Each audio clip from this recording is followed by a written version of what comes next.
There is a root that comes out of the cold October ground, tasting like an apple dipped in honey. Your grandmother's mother grew a whole row of it right by the kitchen door. But today, you cannot buy it in a single garden center in America. The plant never died out. It still grows wild without care in soil nothing else wants. It left the seed racks because nobody could make money on it. That is the thread running through everything on this list. 24 things your grandmother planted once. That fed her family for decades, and that quietly disappeared from the catalogs for reasons that had nothing to do with how well they grew. Number 16 tastes like fried oysters, and it never once saw the ocean. Number 12 is why Congress stepped in on Christmas Eve of 1970, and why the seeds in your shed may belong to somebody else. And number 2 is the root I just told you about. Apple and honey. Let us start. Number 24. Good King Henry. Your great-grandmother had a patch of a plant called Good King Henry growing in the shady corner of the yard, the corner where nothing else would agree to grow. That one patch handed her greens from March straight through October, every single year without her replanting a thing. Folks in the old country called it poor man's asparagus, and the name was a compliment. In spring, you cut the young shoots and cook them like asparagus. All summer, you pick the leaves and cook them like spinach. 2 vegetables, 1 planting. The same crown coming back every spring on its own, quietly like it had a job to do. Then around the middle of the 1950s, the catalog companies pruned it off their pages. Not because it failed, because it was perennial. A plant you buy once is a customer you lose forever. So the racks filled up with annuals instead. And now the shop charges you £4 for a plastic bag of pre-washed spinach that wilts in 3 days. That one they simply stopped selling. The next one, a man made a fortune making sure you never plant it twice. Number 23, the corn that came back every year reads Yellow Dent, Bloody Butcher. Corn with names like Old Neighbors, because that is what they were. Open-pollinated corn fed the American South and Midwest for 150 years. It ground into meal for cornbread. It fattened the hog, it fed the hen yard, and it dropped next year's seed right off the same ear. Then in 1926, a man named Henry Wallace started a company called Pioneer to sell hybrid corn seed. Hybrid corn will not come true from its own kernel. Plant the seed from a hybrid ear, and what comes up is a stranger. By 1960, almost nobody in this country grew a corn that could raise its own children. And Wallace himself went on to become Vice President of the United States. The man who ended seed saving stood second in line to the White House. The Federal Germplasm Bank still keeps the old varieties. Southern Exposure still sells them. 1 planting, seed for a lifetime. That one was bred for the market. The next one feeds the dirt it grows in. Number 22, Cowpeas, whippoorwill peas, Crowder peas, black-eyed peas. The cowpea fed the American South through summers so hot that nothing else would set fruit. And here is the part the fertilizer aisle hopes you never learn. It left the ground richer than it found it. A cowpea pulls nitrogen straight out of the air and fixes it into the soil through its roots. Dig one up and you can see it.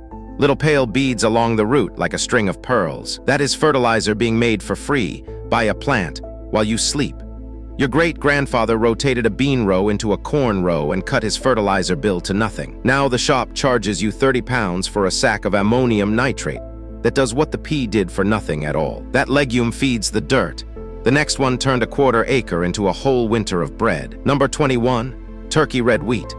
Turkey red wheat crossed the ocean in 1874, carried by Mennonite families bound for Kansas. The story goes that before the voyage, the children were given the job of picking the seed, the finest, fattest kernels, chosen one by one into jars, because a family's whole future had to fit into what they could carry. That seed built the American bread basket. Within a generation, it covered most of the wheat fields in Kansas, and they still call it the wheat that built Kansas. And here is what it looked like in your grandmother's kitchen. Saturday morning, the same day every week, she ground the grain, dusted the table with flour, and worked the dough with the heels of both hands while the wood stove ticked and warmed its bones. By noon, the whole house smelled like baking bread. That deep toasted buttery smell that got into the curtains and never really left. A quarter acre of turkey red, and a family ate bread all winter. Did your grandmother bake on the same day every week? Tell me which day it was down in the comments, and tell me what the house smelled like. The next one plants itself, and then it walks. Number 20, walking onions. Beside your grandmother's porch, there was a patch of onions that never once asked to be replanted. She called them winter onions.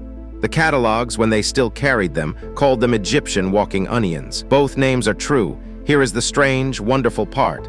This onion does not make seed on top. It makes a little cluster of baby bulbs right up at the tip of the stalk. When the cluster gets heavy, the stalk bends over and plants those babies a step away from the mother. The bed literally walks, a few steps every year. Give it a decade and the row has strolled clear across the garden, feeding you the entire way. Green onions all season, sturdy little bulbs for the pot, hardy from zone 3 to zone 9, which means it shrugs at winters that kill most gardens dead. The middle of January, and your grandmother still sent a child out to cut winter onions for the soup. That is the onion that plants itself.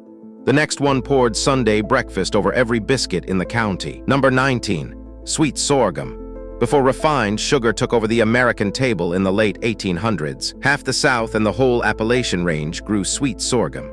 A tall cane you crushed in a horse-drawn mill and boiled down into a dark, mineral-rich syrup that sweetened biscuits, oatmeal, and coffee for a year. 1 acre gave a family 100 gallons, and the making of it was nobody's chore. Your great-grandfather's syrup mill was the social event of the county in the autumn. Neighbors came, children stood too close to the pan. Somebody brought a fiddle. At the peak, this country cooked tens of millions of gallons of sorghum syrup a year. Today, it is a tiny fraction of that. The big sugar consolidations of the early 1900s put the neighborhood mill out of business. And by 1970, you could not find a working one within 100 miles. But down at Muddy Pond in Tennessee, they never stopped. Every September and October, the mill still runs. Horses still walk that same circle. And people drive for hours to stand and watch a thing their grandparents did in the side yard. That is sweet from a cane.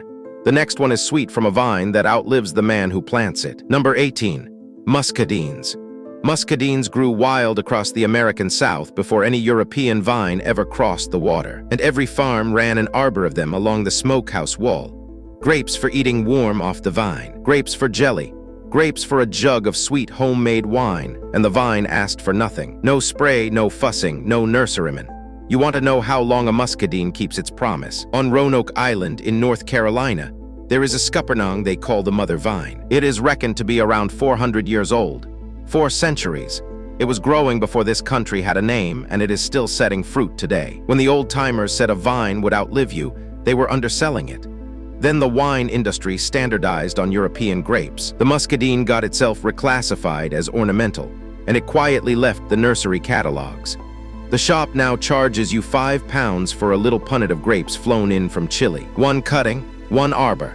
40 pounds of fruit a year for generations you will never meet. That is fruit for 4 generations. The next one made the first pie of every spring. Number 17, rhubarb. By the back fence, your grandmother kept a bushel-sized clump of rhubarb, and she never once called it rhubarb. She called it the pie plant. So did the pioneers, who thought enough of it to tuck the roots into their wagons heading west. Because after a winter of jars and cellar potatoes, that stand of red stalks was the first fresh, tart, bright thing the season offered. Fruit pie before there was any fruit. You know the ritual. A stalk pulled clean, a teacup of sugar, a line of grandchildren dipping and wincing and going straight back for more. And come June, the strawberry rhubarb pie cooling on the windowsill. A rhubarb crown lives 20 years and more. Every 5 years she split it with a spade and handed the halves over the fence. That is how the whole street ended up with pie. Nobody bought it. If your shop carries it at all these days, it sells as a specialty item, priced like it never grew for free in half the gardens in the country. One honest note, and it is not optional. The leaves hold oxalic acid. You eat the stalks, never the leaves. That is the first pie of spring. The next one is the strangest taste on this whole list, and it is the number I promised you at the start. Number 16, Salsify, the oyster plant. A long, pale taproot your great-grandmother grew in ordinary garden dirt. And when she fried it in butter, it tasted like a mild, sweet oyster. Not close to. Like the ocean was 500 miles away, and there were still oysters on the table on a Friday night. That was not a novelty. In Victorian America, mock oyster stew and salsify fritters were standard Friday supper. It is right there in the early American cookbooks. A family pulled the roots all winter out of a bin of damp sand in the cellar. Then around 1954, the federal government dropped it from its commercial vegetable listings. The grocery chains would not stock a root that looked like a stick. It never came back to the seed racks. Baker Creek still sells the seed. The shop now charges you £9 for a pint of oysters from a coast you do not live near. Grow the root instead. Now the honest note, and this one is serious. Wild parsnip grows in ditches. It looks like a cousin of salsify, and its sap can burn your skin badly in sunlight. Grow Salsify in a marked bed you planted yourself. Know the difference before you ever pull a wild root. That was the first promise kept. The next one grows where nothing else will even try. Number 15. Sunchokes. The sunchoke fed people on this continent for centuries before your family ever arrived here. And then it fed the depression. A knobbly little tuber that comes back every single year off whatever you leave in the ground, in soil so poor that nothing else will take the job. Then in 1971, the Secretary of Agriculture, Earl Butz, told American farmers to plant fence row to fence row in corn and soybeans.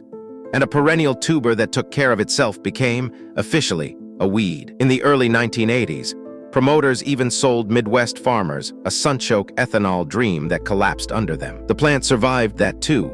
It survives everything. The shop now charges 7 pounds a pound in the specialty aisle for what your grandmother called poor ground potatoes. Roast them, fry them, feed the extras to whatever you keep out the back. One honest tip her generation knew without a chemistry book: dig after the first hard frost. The cold turns the starch sweeter and makes the tubers gentler on a stomach that is new to them. She never heard the word inulin.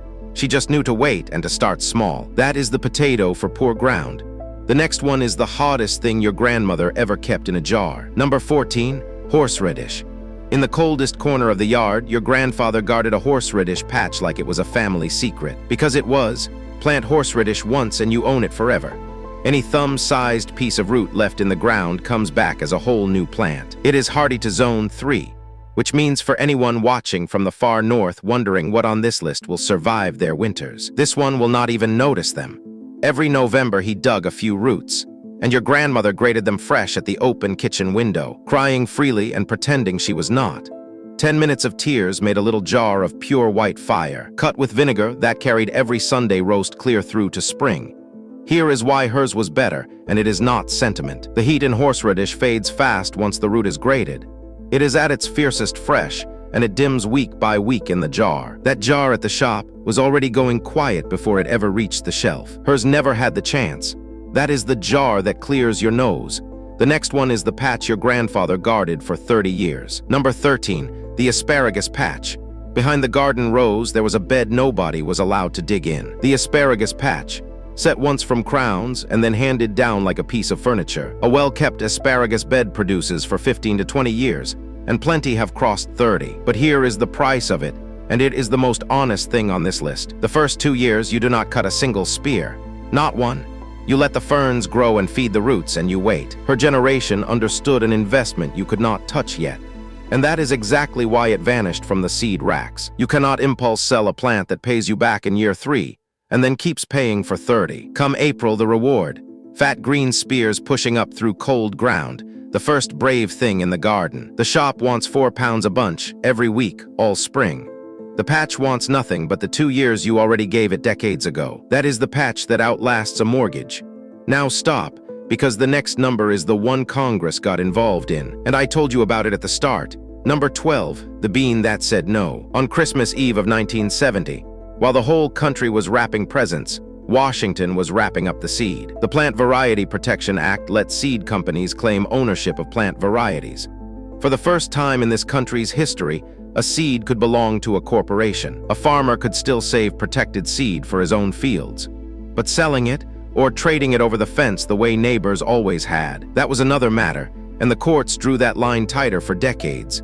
But here is what the law never touched. The old family beans, Cherokee Trail of Tears, rattlesnake, turkey craw, mostolar wild goose.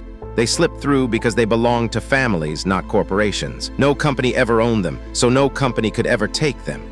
Your great-grandmother grew a 50-foot row and put up 30 pounds of dry beans in a jar. The shop charges 3 pounds a pound for the very same bean.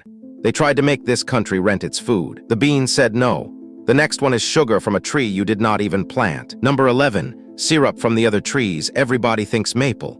Nobody remembers that box elder. Black walnut and river birch all give a sap you can boil down into syrup. Every one of them grows wild across the Appalachian Range and the Midwest, on land you do not even own. Then the commercial syrup industry standardized on the sugar maple, and the other 3 quietly fell off the map. Cornell went back and looked, and their researchers are now studying walnut and birch syrup as a whole new harvest. The old-timers were not being quaint, they were being right. A single mature black walnut tapped in February gives roughly 2 gallons of sap a day for a couple of weeks. Walnut boils down at about the same rate as maple, somewhere around 40-1. Birch is thirstier work, closer to 100-1. So know your tree before you light the fire. Free sugar off a tree you never planted, while the shop charges 18 pounds a quart for maple. That is sweet from a tree. The next one is the biggest fruit this continent ever grew on its own. Number 10, the pawpaw. The pawpaw is the largest edible fruit native to North America, a little tree growing wild from Kansas to the Atlantic.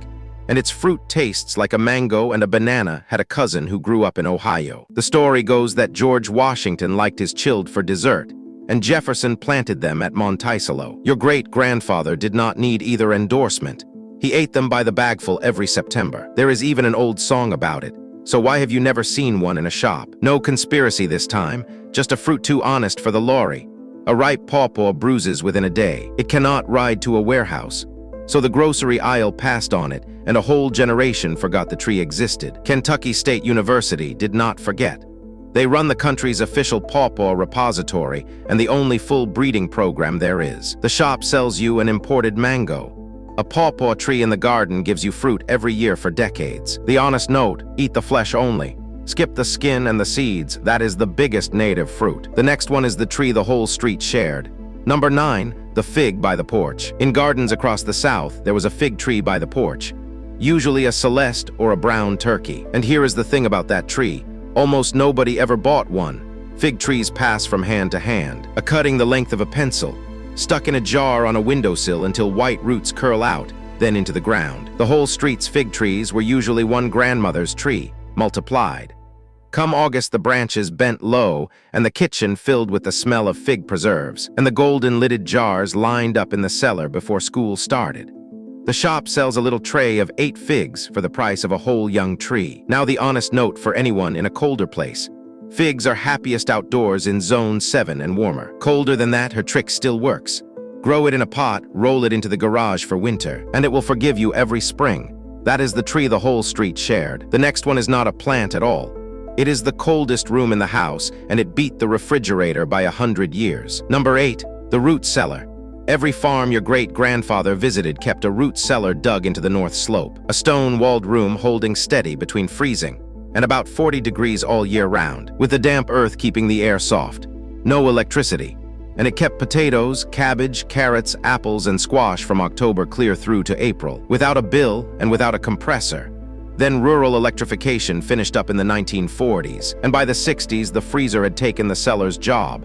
And look, the freezer is not the villain here. A modern chest freezer costs a few pounds a month to run, but its compressor has hummed on your electricity bill every month for 60 years. And the day the power drops in an ice storm, the freezer becomes a very expensive box of spoiled food. The cellar never spoiled a thing by going dark.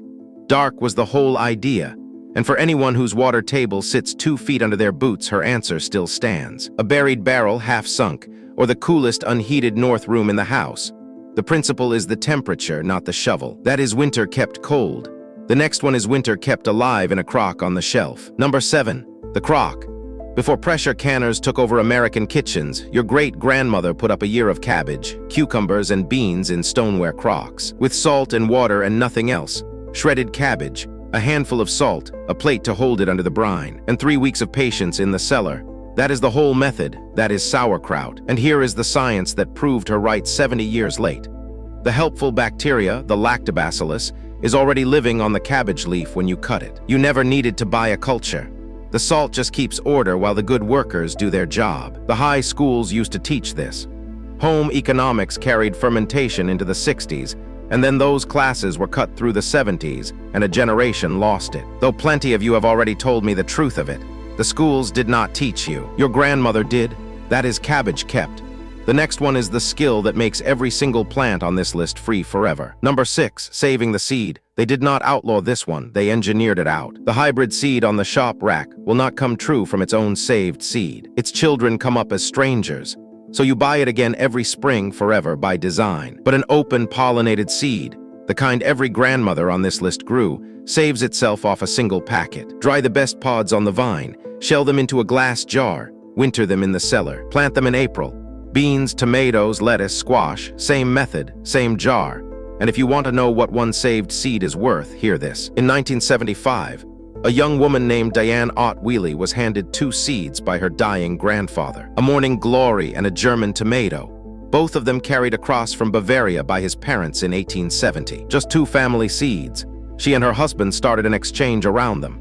Today, that exchange, Seed Savers Exchange in Decorah, Iowa, keeps something in the region of 20,000 varieties alive.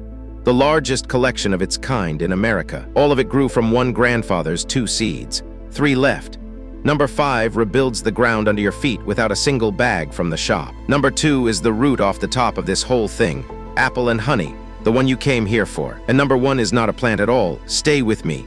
Number 5, Comfrey, a plant your great-grandfather kept in the corner of the yard, with roots that drive 10 feet down, pulling minerals up out of the subsoil into big green leaves. He cut those leaves 3 times a season and laid them down around the vegetables as mulch. That was the whole fertilizer program. His kitchen garden never took a bag of anything for 80 years. Now set that against what came next, and this is not a rumor. It is in the Smithsonian's own pages. After the Second World War, the munitions plants that had spent the war making ammonium nitrate for bombs were turned over to making fertilizer out of the very same compound. Starting in 1947, the leftover chemistry of a war got poured onto American farmland. And by 1960, the farmer was hooked on a bag that did what a Comfrey patch did for free. 1 crown, 1 corner, and you never fertilize the garden by check again. Just keep it where you want it. Comfrey stays where it is planted, but it does not leave. That is your fertilizer growing itself. The next one sat in a bed by the kitchen door for 40 years. Number 4, the herb bed. Along the kitchen door, your great-grandmother kept a strip of dirt no bigger than a table runner. Thyme, sage, rosemary, oregano, mint, chamomile. And she cooked out of it every night for 40 years, reaching out through the screen door with one hand while the pot boiled. A sage bush lives a decade and more. In September, she cut bundles and hung them upside down over the stove, and the whole kitchen smelled like Thanksgiving for a month. Then the crumbled leaves went into jars she labeled in pencil. Here is why her jars were better than the shop's, plain and simple. Dried herbs fade. The little jar at the shop has been sitting on lorries and shelves, losing its strength for months before you ever open it. Hers never had time to go quiet. Now I will say this straight, the way this channel always does. Nobody here is telling you it is medicine. It is flavor. It is kitchen dignity. It is one more bill the shop wants you paying that your grandmother simply refused. The grocery aisle charges £3 for a plastic clamshell of 6 basil leaves. Her answer was a packet of seed and a sunny corner. That is the kitchen bed. The next one filled the cellar 6 bushels deep. Number 3, the potato row. A 100-foot row of Kennebec potatoes gives a family £200 for the winter, out of ground you were not using anyway. And the Kennebec is not some antique. The USDA bred it and released it in 1948, right in your grandmother's prime. And it is still one of the best-loved potatoes in America. Her crop never went out of style. We just stopped planting it. She saved seed potatoes from her own harvest. The sound ones, the medium ones, kept in the dark of the cellar. 20 pounds of seed potatoes in spring if you are starting from nothing. And the whole winter's starch is answered. The shop charges £4 for a 5-pound bag every week all winter long. Then hilling a potato quietly fell out of the school books, along with everything else in the 70s. And a country that once measured wealth in cellar bushels started counting it in receipts. Grow the row, save the best, plant again. She called it the crop that never let you down. That is the staple. And now the crown of this list, the root I told you about before we even started counting. Number 2, Skirret. When you pull it out of the ground in October and eat it raw, it tastes like an apple and a spoonful of honey mixed together. No exaggeration, no sales pitch. That is the flavor. The old names for it across Europe all translate the same way. Sugar root, and this humble root kept royal company. It is written that the Roman Emperor Tiberius prized it enough to take it as tribute. The cooks of King Richard II put 2 Skirret fritter recipes in their kitchen book in 1390. And in 1682, an Englishman named John Whirlage called it the sweetest, widest, and most pleasant of roots. The Pennsylvania Dutch grew rows of it by the kitchen door. It sat in the American catalogs until about 1902. Then it was dropped quietly for the crime that runs through this entire list. It is perennial. You plant it once, and you dig divisions off the same crown for the rest of your life. There was no money in that. But the federal seed system still keeps it, and you can still buy it today. Baker Creek carries it again. Small Island Seed Company has it. Cultivariable grows it. 1 packet. Hardy, pest-resistant, roots the length of your hand. Dug in winter while the crown sleeps. Sweetens porridge. Sweetens tea. Sweetens a child's mouth standing next to you at the row. That is the root off the top of the list. And the last number is every root, every row, and every jar above it. Standing in one garden at the same time. Number 1. Her backyard, number 1, is not a plant. It is not a tree, and it is not a skill. Number 1 is everything above it. Alive in one small backyard at the same time, feeding one family. The row of skirret by the kitchen door and the walking onion strolling past the porch. The bean jar in the pantry with the name written in her hand. The crock of kraut on the shelf. The rhubarb by the fence and the fig tree half the street took cuttings from. The asparagus patch nobody was allowed to dig in. The cellar under the porch breathing its cool, dark air. That is not a hobby. That is not a lifestyle. That is what your grandmother's backyard was, and she was not unusual. In 1943, around 20 million American families kept a garden like hers, and together those backyards grew a very large share of this country's fresh vegetables. Some estimates put it around 40%. She was not doing something remarkable. The whole country lived this way and won a war partly on those rows. Every number on this list is a bill somebody taught your family to start paying, and every one of them is a row your grandmother would recognize in a second. So here is what I need from you. Pick one, not the whole list. 1. A packet of Cherokee Trail of Tears beans in a 50-foot row. A rhubarb crown by the fence. 3 walking onions from a neighbor. Or, if the title pulled you here, 1 bed of skirret, and taste apple and honey out of your own ground next October. If you mean to keep the old ways alongside us, stay. Subscribe, and I will see you at the next row.